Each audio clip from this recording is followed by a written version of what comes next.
بسم الله الرحمن الرحيم.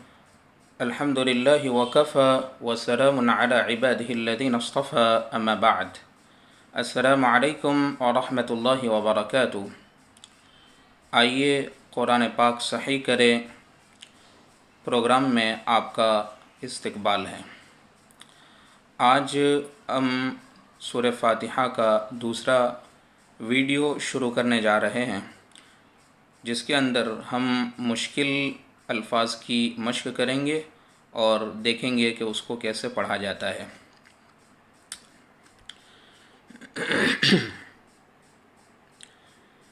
اعوذ باللہ من الشیطان الرجیم. اعوذ باللہ من الشیطان الرجیم. اکثر و بیشتر یہ ہوتا ہے کہ ذال کی ادائیگی میں کمی واقع ہوتی ہے، ذال کی ادائیگی صحیح سے نہیں ہوتی ہے. ذال ذال ذال اور زا، ذال زا اور و جو تو کے بعد آتا ہے، تو و. ان تینوں حروف کے اندر اکثر امتیاز نہیں کیا جاتا ہے اور ذال کی جگہ پر زا پڑھ دیا جاتا ہے، جیسے اعوذ باللہ من الشیطان الرجیم. اعوذ باللہ من الشیطان الرجیم جو کہ صحیح نہیں ہے، بالکل غلط ہے. ذال اور و یا زا ایک ہی ہوتے تو پھر جو الف با تا سا ہے اس میں سے یہ تین حروف کو الگ الگ لانے کی ضرورت نہ پڑتی. خامخواہ وہاں پر وہ جگہ روک رہے ہیں اور حروف بھی 29 ہو جاتے ہیں، تو 26 27 یا 28 حروف ہو جاتے. تو تینوں کو الگ الگ لائے، اس کا مطلب یہ ہے کہ تینوں کی ادائیگی، تینوں کے مخرج وغیرہ الگ ہے، تینوں کی آواز الگ ہے. تو ہمیں اسی طرح سے پڑھنا ہے.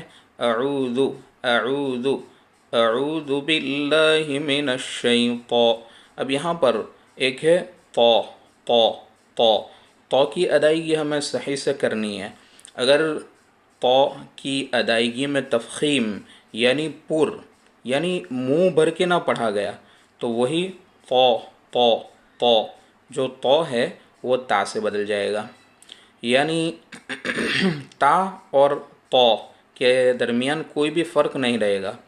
اسی لیے ان دونوں کے فرق کو واضح کرنا ہے، ان دونوں کے فرق کو سمجھنا ہے.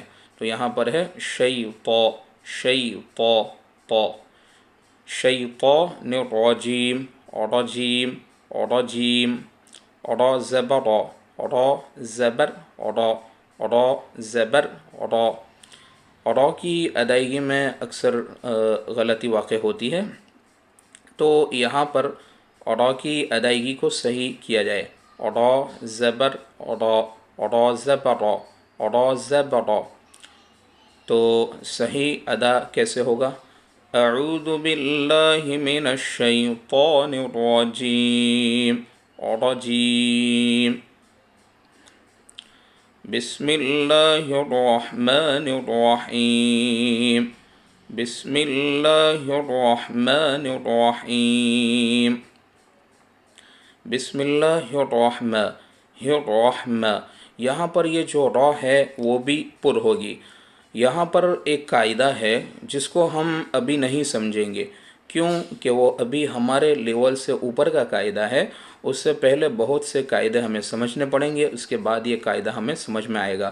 ابھی یہاں پر مختصر ہم یہی یاد رکھیں گے کہ یہ جو را ہے وہ پر ہوگی، اگرچہ اس سے پہلے والے حرف پر زیر ہے، کسرہ ہے. بسمی، میم کے نیچے ہاں کے نیچے کسرہ ہے.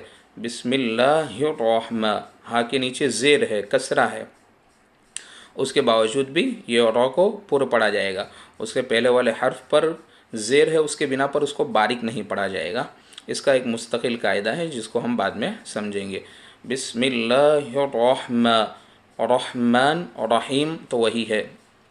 آگے ہم چلتے ہیں. الحمد للہ رب العالمین، الحمد للہ رب العالمین. اکثر یہاں پر الحمد